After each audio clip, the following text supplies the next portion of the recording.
नमस्कार दोस्तों, मैं Sandeep Agredi. RRB group D previous year practice session series में प्रीवियस ईयर में आए हुए जितने भी मैथ के क्वेश्चन हैं उनकी प्रैक्टिस शुरू करते हैं। तो चलिए शुरू करते हैं 17 अगस्त फर्स्ट शिफ्ट में आए हुए क्वेश्चन से। तो पहला क्वेश्चन है, यदि एक वस्तु का क्रय मूल्य 2500 है और विक्रय मूल्य 2375 है तो हानि परसेंटेज ज्ञात करना। दोस्तों, हानि हो या लाभ दोनों हमेशा क्रय मूल्य पे ही ज्ञात करते हैं। तो जैसे यहाँ पे क्रय मूल्य दिया 2500 और विक्रय मूल्य है 2375 रुपये, तो हानि क्या हो जाएगी 2500 माइनस 2375। तो हानि हो जाएगी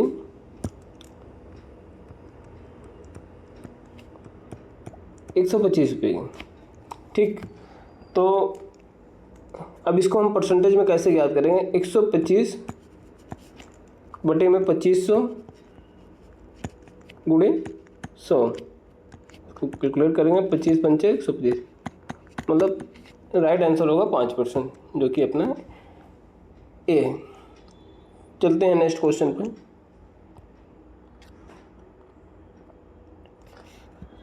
अगला क्वेश्चन है, यदि दो संख्याओं का योग 430 है और उनका मासापा 43 है तो निम्नलिखित में से कौन सी जोड़ी सही है? तो अगर कोई भी संख्याओं का मासा दिया हुआ है तो हमेशा संख्या मासा का गुणज ही होगा। तो जैसे अगर संख्या कोई भी संख्या ले लेते हैं तो पहली संख्या होगी 43A और दूसरी होगी 43B। और दिया क्या है यहाँ पे हमें? दोनों संख्याओं का योग 430 है, तो 43A प्लस 43B बराबर 430। तो A प्लस B कितना हो जाएगा? 10। अब यहाँ हम ये देखेंगे, जैसे जो भी संख्या होगी उनका A प्लस B का योग जो है 10 होगा। तो 10 भी ऐसा होना चाहिए जो को प्राइम हो, क्योंकि ऑलरेडी 43 बोला हुआ मासापा है। तो कोई भी दूसरा गुणनफल ऐसा नहीं होगा जो दोनों में कंबाइन हो। तो हम यहाँ पे ऐसी संख्या को ज्ञात करेंगे जो दोनों का को प्राइम हो। जैसे ए एंड बी को यहाँ 3 और 7 ले सकते हैं, या 1 और 9 भी ले सकते हैं, बट यहाँ पे कोई आंसर नहीं दिया हुआ है 1 और 9 से। अब जैसे आप लोग सोच रहे होंगे 2 और 8 को क्यों नहीं ले सकते हैं, तो यहाँ आप देखेंगे 2 और 8 दोनों में कॉमन है। तो 43 तो ऑलरेडी दिया है, तो इंटू 2 मतलब उस संख्या का मासाफा 86 हो जाएगा, जो कि हमारा 43 से अलग है। तो यहाँ पे हम 3 या 7 लेंगे या 1 और 9 लेंगे। तो 1 या 9 कोई है नहीं, तो हम यहाँ पे 3 और 7 से कैलकुलेट करें। अगर मान लिया मैंने 3 है तो 43 इंटू 3 हो जाएगा 129 एंड 43 इंटू 7 बराबर 301। तो आंसर डी सही है। ठीक है, चलिए नेक्स्ट क्वेश्चन पे चलते हैं।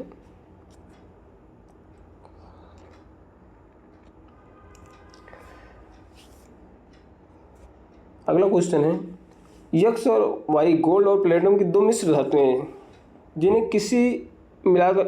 जिन्हें सॉरी दोस्तों, यहाँ हिंदी में गलत हो गया है। हम आपको इस क्वेश्चन का इंग्लिश के थ्रू हम आपको बता देते हैं क्या होगा। यहाँ कहना क्या जा रहा है, एक्स और वाई गोल्ड और प्लेटिनम की दो मिश्र धातुएं हैं। तो एक्स क्या है? एक्स में गोल्ड जो है वो 5:2 में है गोल्ड और प्लेटिनम, और वाई में जो है वो है 5:7 में। तो यहाँ एक्चुअल में देखा जाए तो जो क्वांटिटी है, मात्रा है, वो अलग अलग है। जैसे यहाँ इसकी मात्रा होगी 7 और यहाँ इसकी मात्रा हो रही 12, तो हम इसको पहले बराबर करेंगे। तो बराबर करने के इसमें 12 से गुणा कर देंगे और इसमें 7 से गुणा कर देंगे। तो हम नया रेशियो क्या बन के आएगा? 12 पंचे 60 अनुपाते 24। और ये क्या हो जाएगा? 7 पंचे 35 अनुपाते 49।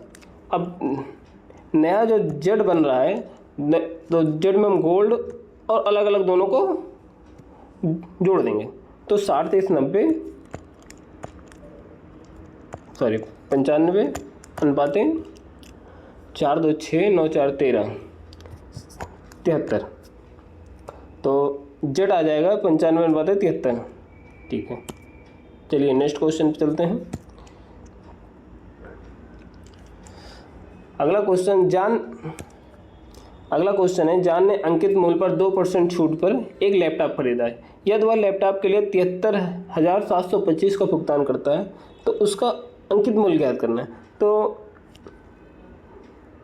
अब 2% अंकित मूल्य पे 2% डिस्काउंट दिया, मतलब कि 98% जो है हमारा 98% पे ये 23,725 के इक्वल है जो उसने भुगतान किया है। अब हमें यहाँ क्या अंकित मूल्य निकालना है, तो अंकित मूल्य मतलब 100 की वैल्यू हमें फाइंड करना है। अब 100 वाला क्या हो जाएगा,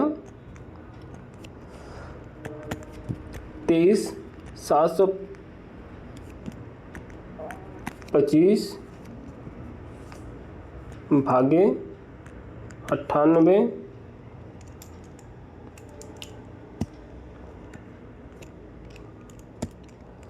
23,725 भागे 98 गुणे 100।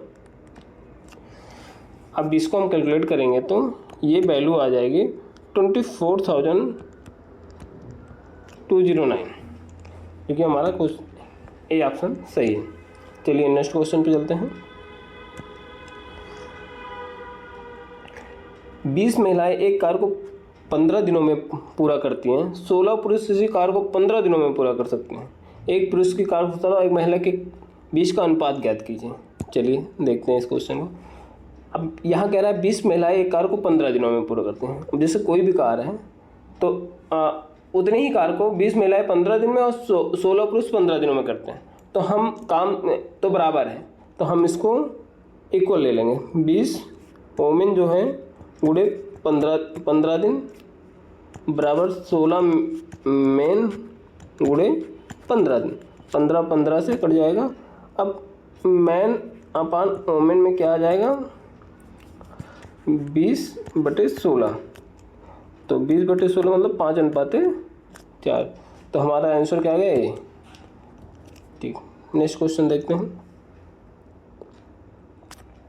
एक क्रम में व्यवस्थित 11 संख्याओं का औसत 41 है। पहली 5 संख्याओं का औसत 18 है और अंतिम 5 संख्याओं का औसत 64 है। 36 संख्या क्या है। ठीक, अभी क्या कह रहा है, एक क्रम में 11 संख्याओं का औसत 41, तो 11 गुणे 41 ये दे दिया हमारा। ठीक, तो ये हो जाएगा, तो हमारा क्या हो जाएगा, 11 के 11, 11 चौक 44, 45, 451। ठीक, अब अगला क्या है, पहली 5 संख्याओं का औसत 18। पहली 5 संख्याएं मतलब 5 गुणे 18 कितना दिया है, 90। और अंतिम 5 संख्याओं का औसत 64 है। अंतिम 5 संख्याएं क्या हैं, तो 5 चौक 20, 5 छः 30, तो 32। अब निकालना क्या, छठी संख्या निकालना, तो मतलब पहला क्या है, पहली 11 संख्याओं का 451 हो गया टोटल वैल्यू, और प्रथम 5 का 90 हो गया, और लास्ट 5 का तो 300, मतलब बची हुई जो संख्या है वही तो हमारी छठी संख्या हुई। तो ठीक, तो छठी संख्या का हो जाएगा 451 माइनस 90 माइनस 320, तो 30, तो 410, 400 मतलब 41 हो जाएगा। हमारा ऑप्शन ए सही हो जाएगा। चलिए नेक्स्ट क्वेश्चन।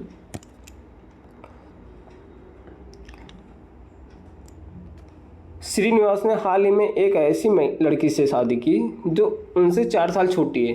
5 वर्ष बाद उसकी औसत आय 33 वर्ष होगी। लड़की की वर्तमान आय ज्ञात करना। ठीक, तो मैंने मान लिया श्रीनिवास की जो आय है, श्रीनिवास की आय जो है x है, तो अब लड़की की आय कितना हो जाएगी, x - 4। अब 5 वर्ष बाद उनकी औसत आय 33 है। 5 वर्ष बाद क्या होगा, 5 वर्ष बाद ये हो जाएगा x + 5, और ये क्या हो जाएगा, अगर इसमें 5 जोड़ेंगे तो x + 1 हो जाएगा।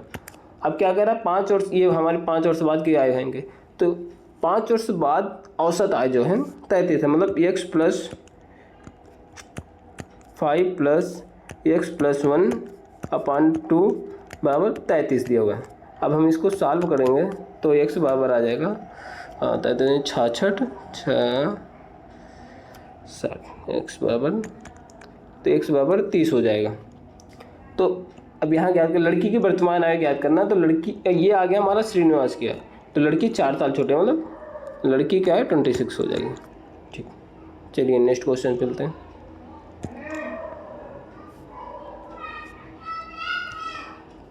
एक वर्ष पहले साकेत और तिलक की आयु का अनुपात क्रमशः 5:6 था। 4 साल बाद यह अनुपात 6:7 हो जाएगा। तो 1 साल पहले क्या था, 1 साल पहले 5:6 था और 4 साल बाद क्या हो जा रहा है 6:7। अब यहाँ देखा जाए तो अंतर जो है सेम बढ़ रहा है, मतलब एक यहाँ भी बढ़ रहा है एक यहाँ, तो मतलब एक, लेकिन एक्चुअल में ईयर कितना बढ़ रहा है, तो वो 1 साल पहले का था या 4 साल बाद का, मतलब एक्चुअल में 1 बराबर यहाँ 5 है। तो अब क्या बोल रहा है साकेत की वर्तमान आयु क्या है, तो साकेत की वर्तमान आयु हम निकालेंगे क्या, साकेत की 1 साल पहले की आयु कितना हो जाएगी 25, 5 × 5 25, ये हमारे 1 साल पहले है। 1 साल मतलब वर्तमान, 1 साल बाद मतलब वर्तमान आयु 25 + 1 26। ठीक, तो हमारा डी आंसर। चलिए नेक्स्ट क्वेश्चन चलते हैं, ये एडवांस मैथ के क्वेश्चन है। ठीक, द्विघात समीकरण कौन सा है, तो द्विघात समीकरण के लिए हमारी क्या कंडीशन है ये भी तो हम जान लेते हैं। तो द्विघात समीकरण में होना ये चाहिए कि हमारी स्क्वायर होना चाहिए, मतलब जैसे x का स्क्वायर हो गया, सिंगल कोई एक, अब जैसे द्विघात समीकरण हम एक लिख देते हैं, जैसे ax² + bx + c = 0, ये हमारा जनरल द्विघात समीकरण है। तो अब हम अगर इससे कंपेयर करने जाएंगे तो ये देखिए फर्स्ट वाला हो जाएगा त्रिघात समीकरण हो गया, सी भी त्रिघात समीकरण हो गया, जो कि डी आंसर है। अब बी सोच रहे होंगे बी में क्या है, अगर स्क्वायर हम हटाएंगे इसको तो पी और क्यू दोनों स्क्वायर में आ जाएंगे, जो कि हमारा क्वेश्चन रॉन्ग है, तो इसलिए हमारा डी आंसर सही है। ठीक, नेक्स्ट क्वेश्चन पे चलते हैं। कन्वर्ट 36 सेंटीमीटर को किलोमीटर में बदलें। अब जैसे 36 सेंटीमीटर को पहले मीटर में बदल लेते हैं, 36 सेंटीमीटर, अब 1 सेंटीमीटर में 10⁻⁻²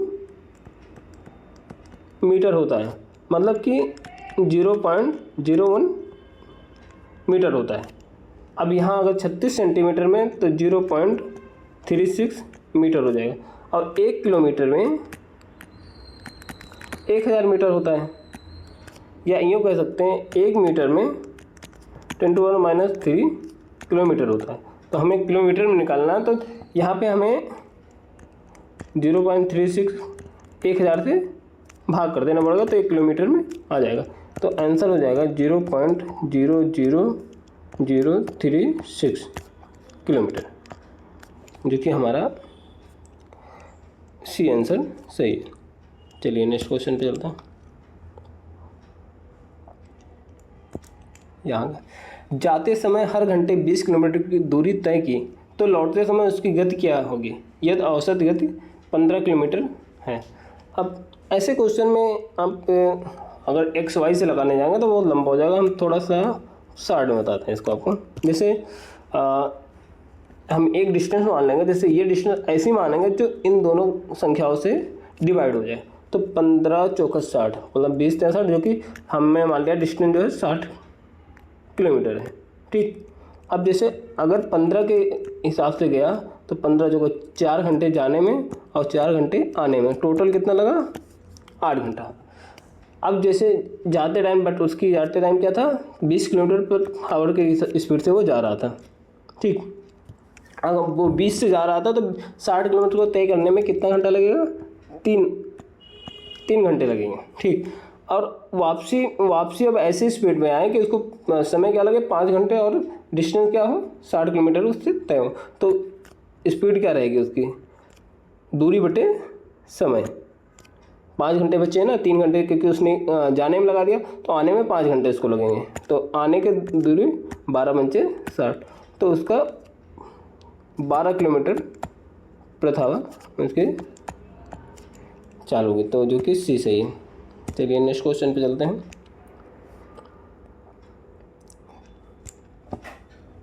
अगला क्वेश्चन है, छात्रों की एक संख्या में पावलियों शीर्ष से 18वें और नीचे से 45वें स्थान पे हैं। कक्षा में छात्रों की कुल संख्या क्या है। एक्चुअल में रीजनिंग का क्वेश्चन बट आ गया, मैं इसको बता ही देता हूँ। अब जैसे इसमें क्या कह रहा है शीर्ष से 18वें नंबर पे, अब ये 18वां नंबर है शीर्ष से, और नीचे से 45 है, नीचे से 45।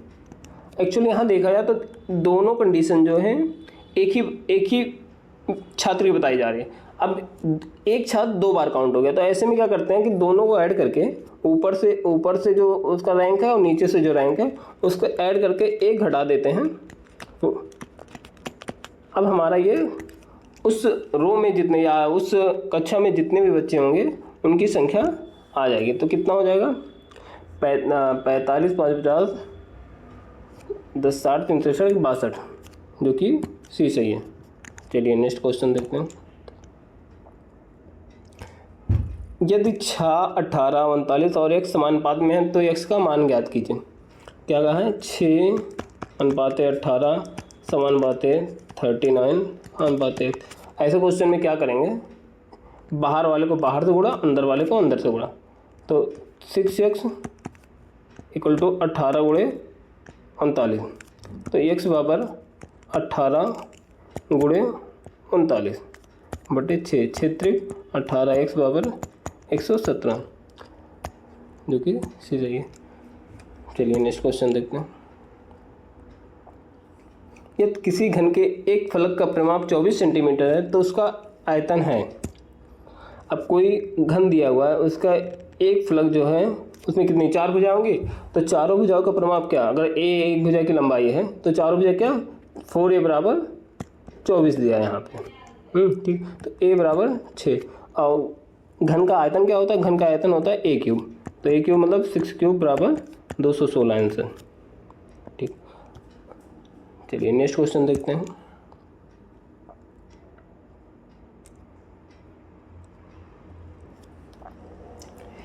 एक पानी की टंकी 2 मीटर भुजा वाले घन के आकार में है। इसमें एक इनलेट है जिसकी त्रिज्या 3.5 सेंटीमीटर के साथ एक वृत्त का आकार है। यदि पानी 2 मीटर प्रति सेकंड की गति से बह रहा है तो टैंक को भरने में कितना समय लगेगा।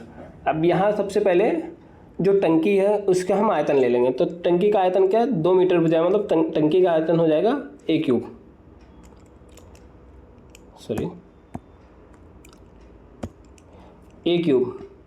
a³ मतलब 2 का क्यूब बराबर 8। अब यहाँ 8 मीटर क्यूब हमारा एक जो घन का आकार है वो उसका आयतन आ गया। अब क्या दिया, जो सर्कुलर इनलेट है, अब सबसे पहले उस सर्कुलर इनलेट का हम एरिया निकाल लेंगे। तो एरिया क्या होगा, πr²। अब यहाँ दिया क्या है, r बराबर जो दिया है 3.5 सेंटीमीटर दिया है, बट हम निकालेंगे मीटर में। तो 3.5 × 10⁻² मीटर होगा।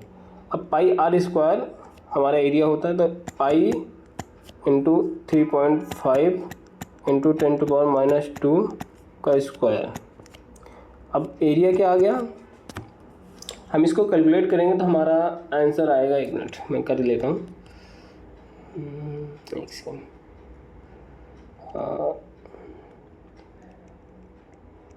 नियर अबाउट है 0.00385, जो कि हमारा एरिया आ गया मीटर स्क्वायर में। अब वेलोसिटी क्या दिया, मतलब इसकी गति क्या दिया हुआ बहने का, 2 मीटर प्रति सेकंड। तो हमें बैलून फ्लो रेट निकाल लेंगे, तो हमारा क्या आ जाएगा 0.00385 × 2, जो कि हो जाएगा 0.0077 नियर अबाउट मान लेते हैं मीटर क्यूब प्रति सेकंड।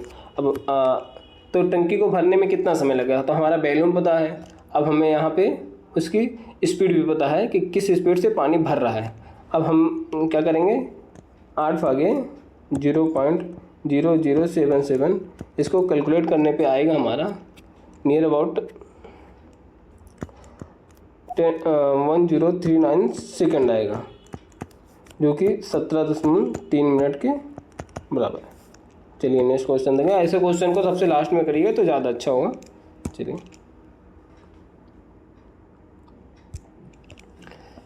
यदि ABCD एक समांतर चतुर्भुज है जैसा कि नीचे दिए गए चित्र में दिया गया है, जिसमें 2 विकर्ण AC और BD, O और OA ओ ए बराबर एक्स प्लस 3, ओ बी बराबर वाई प्लस 2, ओ सी बराबर 2x plus Y, O D बराबर 3y पर प्रतिच्छेद करते हैं ओ पर। ठीक, तो जैसे समांतर चतुर्भुज अगर जिनके डायगोनल कट करते हैं तो वो जिस पॉइंट पर कट करते हैं उसके दोनों तरफ की भुजाएं जो हैं वो बराबर होगी। जैसे अब ये भुजा इसके बराबर होगी और ये भुजा इसके बराबर होगी, तो हम यहाँ कह सकते हैं ए ओ बराबर ओ सी एंड ओ डी बराबर ओ बी। तो हम निकाल लेते हैं इसको, ए वाई एक्स प्लस 3 बराबर 2x प्लस वाई। तो यहाँ से x प्लस वाई बराबर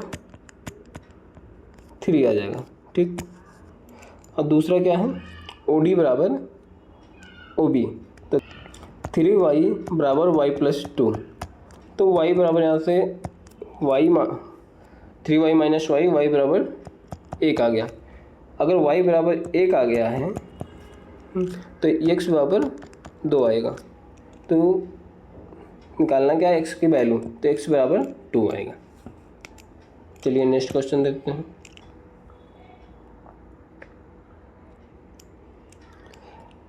यदि x plus Y plus Z बराबर इतना, X Y plus Y Z plus Z X बराबर 42, तो X square plus Y plus Z square का मान याद करना है। तो इसका सिंपल सा तरीका है, इसके फार्मूले हमें याद होने चाहिए, क्योंकि हम आपको फार्मूले इसके बता दे रहे हैं। X plus Y plus Z का होल स्क्वायर बराबर होता है X square plus Y square plus Z square plus 2x Y plus Y Z plus Z X. हमें क्या निकालना है, X square plus Y square plus Z square की मान निकालना है। तो हम यहाँ क्या करेंगे, 2xy plus Y Z plus Z x को इधर ले आएंगे। तो x plus Y plus Z का होल स्क्वायर बराबर minus 2xy plus Y Z plus Z x. अब हम इसकी वैल्यू रख देंगे तो क्या आएगा, x plus Y plus Z का क्या वैल्यू है, 11 का स्क्वायर माइनस 2 इंटू 42। ठीक, तो 11 करेंगे 121 माइनस 42 दूना 84, तो 21 16 21 6 27 10 37 से आंसर बी आ जाएगा। चलिए नेक्स्ट क्वेश्चन देखते हैं।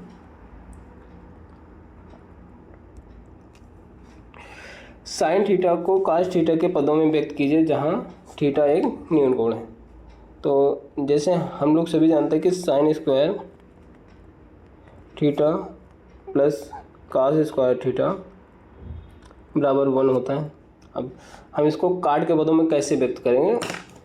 अब जैसे यहाँ से हम साइन स्क्वायर कॉमन ले लेते हैं, साइन स्क्वायर थीटा हमने कॉमन लिया तो 1 plus cos square theta upon sine square theta,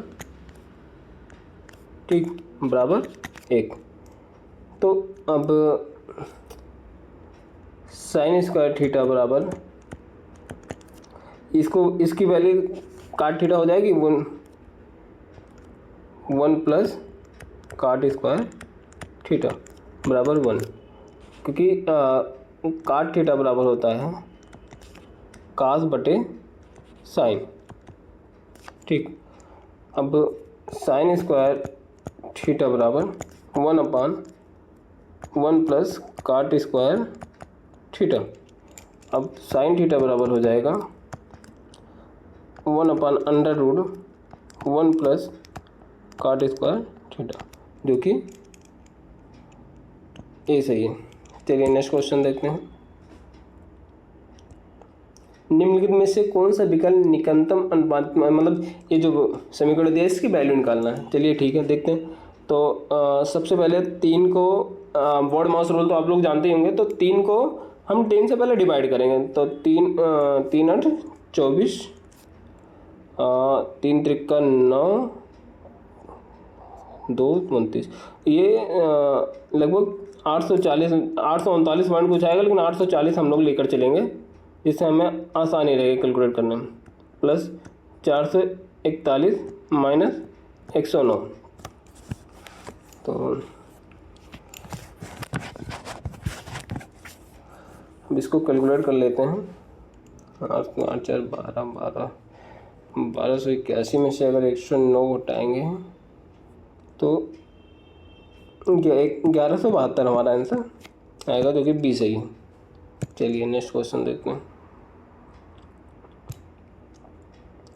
दो व्यक्तियों की आयु में 30 वर्ष का अंतर है। यदि 5 वर्ष पहले बड़े व्यक्ति की आयु छोटे व्यक्ति की आयु की 3 गुनी थी, 5 वर्ष पहले,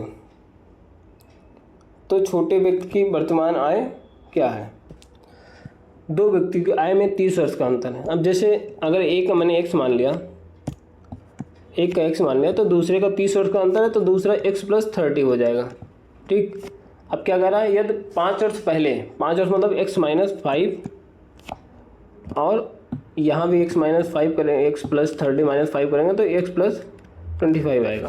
ठीक, 5 हो गए बड़े व्यक्ति की आय, छोटे व्यक्ति की आय की, बड़े व्यक्ति को बड़ा कौन है? x + 25, x + 25 की आय जो है छोटे व्यक्ति की आय की 3 गुना, मतलब 3 गुणे x - 5, तो x + 25 बराबर 3x - 15। ठीक, x बराबर हो जाए 2x बराबर हो जाएगा 15 को इधर लेंगे तो 40, तो x बराबर 20। तो छोटे व्यक्ति की आय 20 हो जाएगी और बड़े की 50 हो जाएगी। आप निकाल सकते हैं। ठीक है, नेक्स्ट क्वेश्चन देखते हैं। निम्नलिखित चार्ट 2012 से 2016 तक विभिन्न वर्षों में एक संगठन के उत्पादन को दर्शाता है। चार्ट का अध्ययन करें और प्रश्न का उत्तर दें। 2015 से 16 का उत्पादन में प्रतिशत वृद्धि क्या थी? अब जैसे 2015 में क्या था? 2015 में 12.6 था और 2016 में 18.9, तो चेंजेस कितने आएंगे? 6.3। और क्या निकालना है? 2015 से 2016 तक उत्पादन में वृद्धि परसेंटेज में निकालना है, जो कि हो जाएगा 12.6 से हम इसको डिवाइड कर देंगे इंटू 100। तो अब इसको सॉल्व कर लेते हैं। इस पॉइंट को यहाँ से काट दिया, 6 2 नहीं पा रहा, ये कट जाएगा 2 से 2 50, तो 50% आ जाएगा आंसर। चलिए नेक्स्ट क्वेश्चन देखते हैं। ए और बी अकेले एक काम को क्रमशः 9 दिनों, ए क्या है 9 दिन और बी क्या है 12 दिनों में कर सकते हैं। यदि वे बी से शुरू करते हुए वैकल्पिक दिनों में काम करते हैं, वैकल्पिक मतलब एक आज कर रहा है तो अगला दूसरे दिन करेगा, मतलब ए आज करेगा और बी दूसरे दिन करेगा। ठीक, तो इसने क्या किया? बी से स्टार्ट किया। पहले हम इसका क्षमता निकाल लेंगे। तो जैसे अब इनका काम कितना है, काम को मैंने कोई ऐसी संख्या लेंगे जो दोनों से डिवाइड हो जाए, तो हमने 36 ले लिया, तो 9 चौक 36, 12 3 36। तो अगर जैसे पहले दिन ए काम किया और दूसरे दिन बी काम किया, तो ए काम सॉरी पहले दिन बी काम किया और दूसरे दिन ए काम करेगा, तो पहले दिन बी कितना काम करेगा? बी 3 काम करेगा, और ए कितना? ए 4 काम करेगा। दोनों 2 दिनों में 7 काम करते हैं, तो और काम कितना है? 36। तो ए इसके अगर हम जैसे 5 से गुणा कर देते हैं दोनों में, तो ये 10 दिनों में 35 काम कर लेगा। तो बचा कितना? एक काम बचा है। और एक इनका 5 सर्किल पूरा हो गया, मतलब अगला स्टार्ट कौन करेगा? बी से स्टार्ट होगा। तो बचा कितना है? 1। तो 1/, बी का काम कितना है? 1/3। तो मतलब 10 + 1/3 बराबर 10 से 1/3 हमारा, जो कि आंसर है डी। चलिए नेक्स्ट क्वेश्चन देखते हैं। त्रिभुज ABC में यदि कोण A 40, कोण B 70, तो बाह्य कोण का माप ज्ञात कीजिए। अब देखिए कोई त्रिभुज है, उसमें कोण A B C, कोण A क्या है? 40 दिया है। ठीक, अब कोण B 70 दिया है, और कोण C पूछता तो हम इसको आराम से बता सकते थे, 7 4 11 70। बट यहाँ पूछा क्या है? बाह्य कोण क्या होगा? तो बाह्य कोण क्या? ये एक लीनियर लाइन है, ये पूरा कोण कितना होगा? 180। तो 180 - 40 बराबर 140। तो बाह्य कोण 140। चलिए next question, 5 metre 25 centimetre, 7 metre पहले तो ऐसे क्वेश्चन को हम सेम मात्रक में पहले चेंज करेंगे। तो 5 मीटर 25 सेंटीमीटर कितना हो जाएगा, 525 सेंटीमीटर, और 7 मीटर 35 सेंटीमीटर 735 सेंटीमीटर, 490 सेंटीमीटर। ठीक लंबाई मापने के लिए उपयोग की जा सकने वाली अधिकतम संभव लंबाई क्या है। तो अधिकतम संभव लंबाई, अगर देखो अधिकतम संभव लंबाई पूछा तो इसका हम एचसीएफ निकालेंगे। तो एचसीएफ हम कैसे निकालते हैं, सिंपल है, इसको एचसीएफ इसको तोड़ देंगे हम।